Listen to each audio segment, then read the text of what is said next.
from Department of Microbiology, Dean, Faculty of Sciences, from Chaitanya Dean to be University. Dear viewers, today we shall go into another aspect in immunology, that is complement system. And today we shall mostly discuss on this particular pathway called as classical pathway. Now coming to the introduction of this particular complement system helps or complements the ability of antibodies and phagocytotic cells to clear pathogens from an organism. So it helps our immune system, it complements our immune system. It is a part of our immune system called the innate immunity system. That is, we are born with this particular complement system. That is not adaptable, not something which we acquire because of infections. And it does not change over the course of individual's lifetime response. So this is the point which we have to mostly refer to. That is, this complement system is a part of our innate immunity system. And these are present in the serum independent of host immunological response. The complement system consists of number of small proteins found in the blood, especially which are synthesized by the liver and normally circulating as inactive precursors. So these are the proteins which are mostly present as pro-proteins in our liver. All complement proteins exist in serum as inactive molecules and they are stimulated or activated, and their activation occurs like a cascade reactions. That is, one protein stimulates the production of another protein. And the end result of this activation is massive amplification of the response, which we are calling it as membrane attack complex.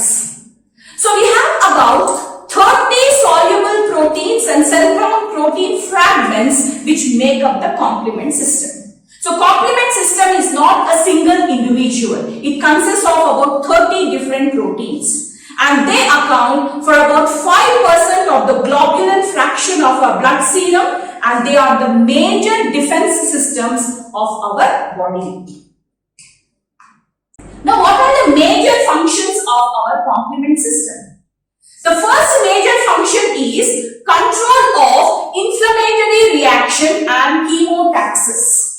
So they are the ones which control the inflammatory reaction and chemotaxis. Clearance of immune complexes. So during the immune reaction, antigen-antibodies react with each other and they form complexes. These complexes have to be removed. They can't stay in the body for a long time. So these complexes are removed by this particular complement system.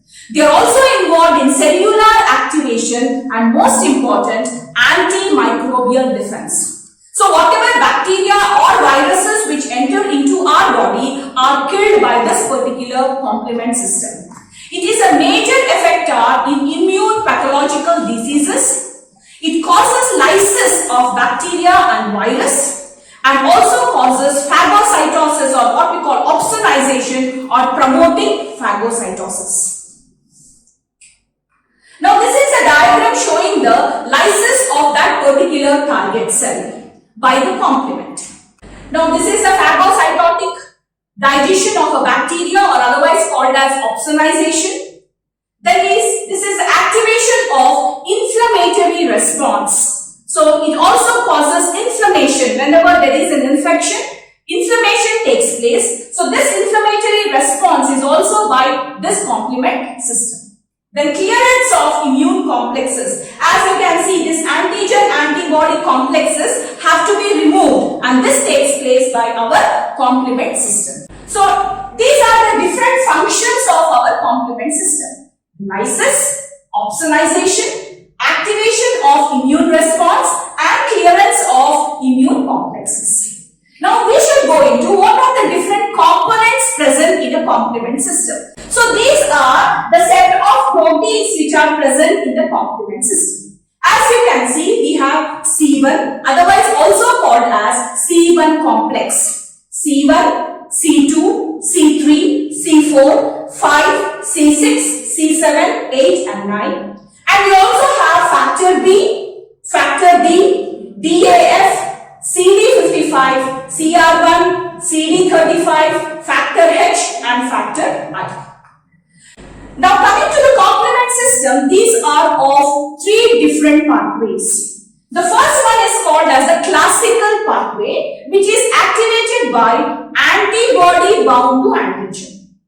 So classical pathway is activated when an antibody is bound to antigen. The next one we have is the lectin pathway, which is activated by carbohydrates. And the third one is the alternate pathway, which is activated by the presence of various microbial pathogens. So all these pathways, either classical pathway or lectin pathway or alternate pathway, all the components of these pathways, all the proteins, they always appear in a form of a cascade. So these are another pictorial diagram showing us the three types of complement activation. We have the classical pathway, lectin pathway and the alternate pathway. This takes place mostly with the help of antigen-antibody complexes. This is lectin binding to the pathogen surfaces, and this is due to the pathogen that is binding to the surface. And finally you can see it is either recruitment of inflammatory cells, opsonization of pathogens or killing of pathogens. Okay, so this is how our complement system acts in our body. So these are the different types of components of proteins which appear especially in the particular classical pathway, which we shall discuss in this particular video. Now what are the consequences of complement activation? It generates large number of activated compound proteins that bind covalently to pathogen, opsonizing them for engulfment by phagocytosis, bearing receptors for the complement. Then the small fragments of some complement proteins act as chemoattractants to recruit more phagocytosis to the site of complement activation and also cause phagocytosis. And the terminal component is damage to that particular bacteria by creating pores, so that all the contents of the bacteria gets oozed out, leading to the death of that particular pathogen. So this is immunoglobulin M, which mostly has good sites for that particular complement activation. Now this is an overview of the main components and effector actions of complements. So we have the classical pathway, the lectin pathway and the alternate pathway, and these are the different proteins which mostly appear in a form of a cascade, which we shall discuss in our video. Now coming to the classical pathway, which we are going to study in this particular video, the classical pathway is triggered by binding of immunoglobulin molecule to the antigen. So as we were talking previously, classical pathway is activated when antibody is bound to antigen. Only antibodies of IgM and IgG classes participate. You don't find the participation of other immunoglobulins like IgA or IgE or IgT. It is only IgM and IgG which participate. And these components, they have been designated from C1 to C9. And there are three distinct phases for the benefit of our understanding. This complement classical pathway is divided, or you can say it occurs in three phases. The first phase is called as a recognition phase, which is recognized by the C1 complex. The second one is enzymatic activation phase, recognized by C4, C2 and C3. And the last one is the membrane attack complex, which occurs from C5 to C9. So you should take this classical pathway, we can say it occurs in these three phases: recognition, enzyme activation and membrane attack complex. Now coming to the C1 complex, this is the first component which appears in the complement system. As you can see, the recognition unit consists of three proteins, C1q, C1r and C1s.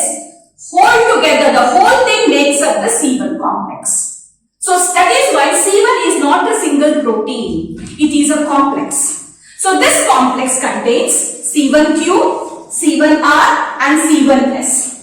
The binding of antibody to the antigen causes a conformational change in the antibody structure. For example, if you take IgM, it is a pentamer, but it undergoes a staple-like thing so that all the components of that particular IgM are exposed so that this particular C1 complex can bind to it. So, the binding of antibody to the antigen causes a conformational change in the antibody structure that exposes the receptor of the antibody molecule to the C1. First, C1q attaches to the antibody via receptor. With the binding of C1q, this activates the antigen-antibody complex to split the C1r and C1s to undergo enzymatic cleavage. So, as you can see in this particular diagram, how C1 complex is being attached to that particular immunoglobulin complex. So, this is how the diagrammatic representation of it. You can see the binding of C2 domain to that particular antibody, and finally you can see here how the C1 complex has been attached to the immunoglobulin molecule. So this is how it looks under an electron micrographic photograph.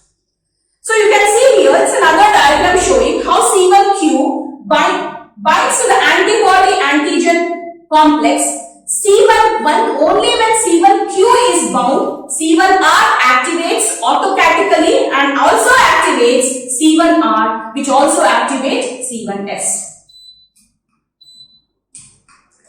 Now, the cleavage of C1s activates the component of C1 to cleave the next protein which comes into the picture is called as C4. So once this C1 complex has attached to our antibody, this activates the next component, that is C4, and this C4 splits into two components, C4a and C4b. The resultant C4b fragment fixes to the erythrocytes of cell membrane, whereas C4a fragment is released into the surrounding fluid. So C1 complex now activates C4 complex.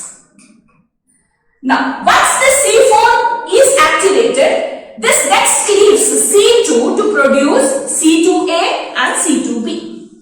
So here, as you can see, dear viewers, that first it is C1 complex that gets activated, followed by C4 and then by C2. So this C2 is now split into C2a and C2b. C2b is lost in the fluid, whereas C2a binds to our C4b fragment to form a complex called as C4b, C2a. This C4b and C2a is now called as C3 convertase. This enzymatically activates or cleaves C3 into two fragments, that is C2a and C2b. That is why it is called as C3 convertase.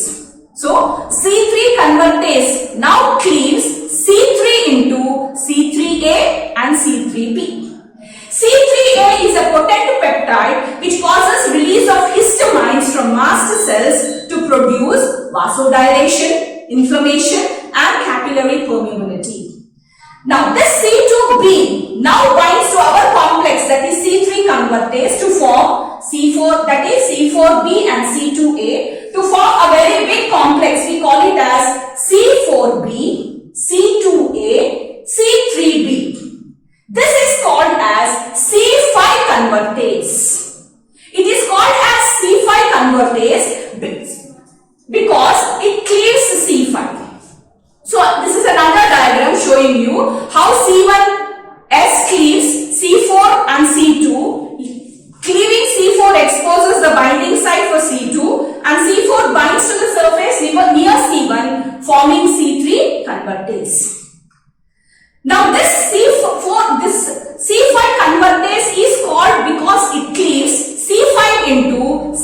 C5A and C5B.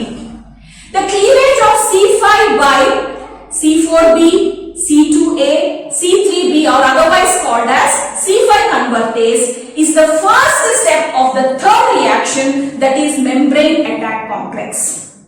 The C5 fragment that is formed from those cleavage fixes to the membrane and subsequently binds in succession to C6, C7, C8 and to about 10 to 16 molecules of C9, and the fully assembled C5B to C9 is called as membrane attack complex or MAC.